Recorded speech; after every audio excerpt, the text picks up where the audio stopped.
Hi ಎಲ್ಲರಿಗೂ ನಮಸ್ಕಾರ. Welcome to Shalini Kaipaka. ನಾನು ಇವತ್ತಿನ ವಿಡಿಯೋದಲ್ಲಿ 5 ನಿಮಿಷದಲ್ಲಿ ರಸಮ್ ಹೇಗೆ ಮಾಡೋದು ಅಂತ ತೋರಿಸ್ತಾ ಇದ್ದೀನಿ. ಬಿಸಿ ಬಿಸಿ ಅನ್ನೋ ಜೊತೆ ಈ ರೀತಿ ಬಿಸಿ ಬಿಸಿ ರಸಮ್ ಹಾಕೊಂಡು ತಿನ್ನೋದಕ್ಕಂತೂ ಸಖತ್ ರುಚಿಯಾಗಿರುತ್ತೆ. ಹೇಗೆ ಮಾಡೋದು ಅಂತ ನೋಡೋಣ ಬನ್ನಿ. ಅದಕ್ಕಿಂತ ಮುಂಚೆ ನನ್ನ ಚಾನಲ್ನ ದಯವಿಟ್ಟು ಸಬ್ಸ್ಕ್ರೈಬ್ ಮಾಡಿಕೊಂಡು ಸಪೋರ್ಟ್ ಮಾಡಿ.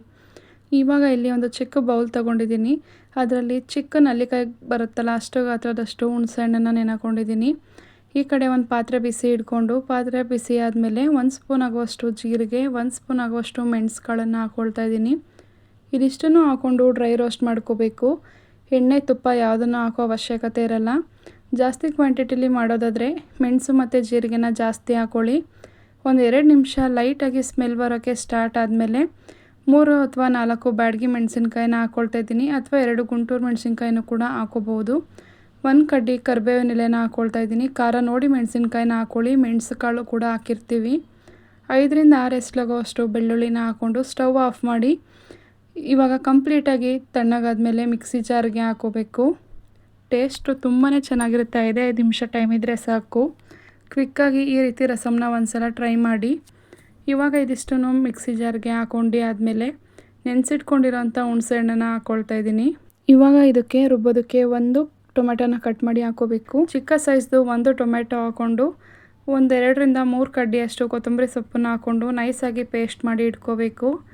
ಈ ಕಡೆ ಅದೇ ಪಾತ್ರೆಗೆ 1 ಸ್ಪೂನ್ ಎಣ್ಣೆ ಹಾಕ್ಕೊಳ್ತಾ ಇದ್ದೀನಿ. ರಸಮ್ಗೆ ಎಣ್ಣೆ ಜಾಸ್ತಿ ಆದರೆ ರುಚಿ ಚೆನ್ನಾಗಿರಲ್ಲ.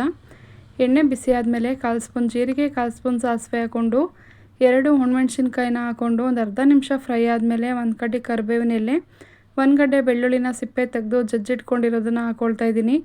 ಬೆಳ್ಳುಳ್ಳಿನ ಒಗ್ಗರಣೆಗೆ ಮಿಕ್ಸ್ ಮಾಡದೆ ಹಾಕ್ಕೊಳ್ಳಿ. ಫ್ಲೇವರ್ ಟೇಸ್ಟು ತುಂಬಾ ಚೆನ್ನಾಗಿರುತ್ತೆ.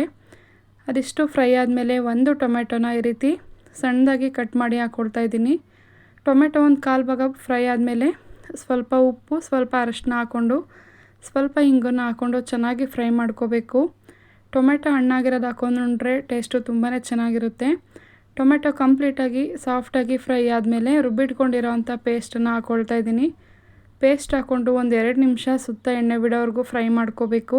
ಈ ರೀತಿ ನೀರೆಲ್ಲ ಡ್ರೈ ಆಗಿ ಸುತ್ತ ಎಣ್ಣೆ ಬಿಡೋವರೆಗೂ 2 ನಿಮಿಷ ಫ್ರೈ ಮಾಡ್ಕೋಬೇಕು. ಮೀಡಿಯಮ್ ಟು ಹೈ ಫ್ಲೇಮಲ್ಲಿ ಇಟ್ಕೊಂಡು ಫ್ರೈ ಮಾಡ್ಕೊಂಡಾದಮೇಲೆ ನೀರನ್ನು ಸೇರಿಸ್ಕೋಬೇಕು. ಮಿಕ್ಸಿ ಜಾರ್ನ ತೊಳೆದು ನೀರನ್ನು ಸೇರಿಸ್ಕೊಳ್ತಾ ಇದ್ದೀನಿ. ರಸಮ್ ಕನ್ಸಿಸ್ಟೆನ್ಸಿ ಎಷ್ಟು ಬೇಕು ನೋಡಿಕೊಂಡು ನೀರನ್ನು ಸೇರಿಸ್ಕೋಬೇಕು. ನೋಡಿ, ಈ ರೀತಿ ತೆಳುವಾಗಿ ಇದ್ದರೆ ರಸಮ್ಗೆ ಟೇಸ್ಟು ತುಂಬಾ ಚೆನ್ನಾಗಿ ಬರುತ್ತೆ. ಇವಾಗ ರಸಮ್ ರೆಡಿ ಆಗ್ತಾಯಿದೆ. ಈ ರೀತಿ ಒಂದೇ ಒಂದು ಕುದಿ ಬರೆಸ್ಕೊಂಡ್ರೆ ಆಯಿತು. ರಸಮ್ನ ತುಂಬ ಕುದಿಸ್ಕೊಳ್ಳೋದಕ್ಕೆ ಹೋಗ್ಬಾರ್ದು, ಕಹಿ ಬರುತ್ತೆ.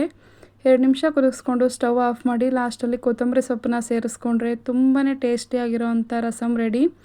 ಶೀತ, ಕೆಮ್ಮು, ಜ್ವರ ಬಂದಾಗ, ಬಾಯಿ ರುಚಿ ಕೆಟ್ಟಾಗ ಈ ರೀತಿ ಒಂದ್ಸಲ ರಸಮ್ನ ಟ್ರೈ ಮಾಡಿ. ಟೇಸ್ಟ್ ಅಂತೂ ತುಂಬಾ ಚೆನ್ನಾಗಿರುತ್ತೆ. ರಸಮ್ ಕೂಡ ರೆಡಿಯಾಗಿದೆ. ಈ ಕಡೆ ಬಿಸಿ ಅನ್ನ ಕೂಡ ರೆಡಿಯಾಗಿದೆ. ರಸಮ್ ಜೊತೆ ಬಿಸಿ ಅನ್ನ, ಹಪ್ಪಳ ಜೊತೆ ಬೆಸ್ಟ್ ಕಾಂಬಿನೇಷನ್ ಅಂತ ಹೇಳ್ಬೋದು.